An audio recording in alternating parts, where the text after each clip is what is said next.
Uranus கிரகத்தை சுற்றி வளையங்கள் கண்டுபிடிக்கப்பட்டது. 1977 மார்ச் 10 அன்று வானியலாளர்கள் யுரேனஸ் என்ற கிரகத்தை சுற்றி வளையங்கள் இருப்பதை கண்டுபிடித்தனர். இந்த கண்டுபிடிப்பு வானியல் உலகில் மிகவும் முக்கியமானதாக இருந்தது.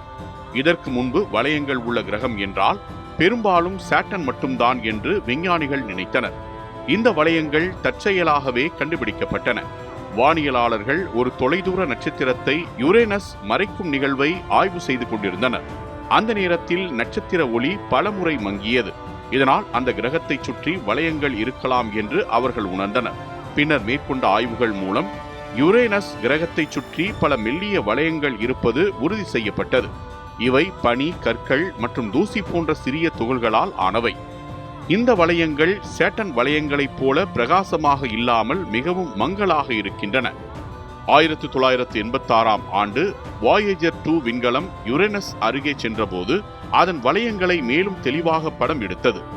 இதன் மூலம் வளையங்களின் அமைப்பு மற்றும் எண்ணிக்கை பற்றி விஞ்ஞானிகள் அதிக தகவல்களை அறிந்தனர்.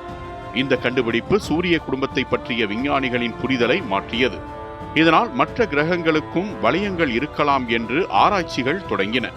இன்று ஜூபிட்டர் மற்றும் நெப்டியூன் ஆகிய கிரகங்களுக்கும் வளையங்கள் இருப்பது கண்டுபிடிக்கப்பட்டுள்ளது.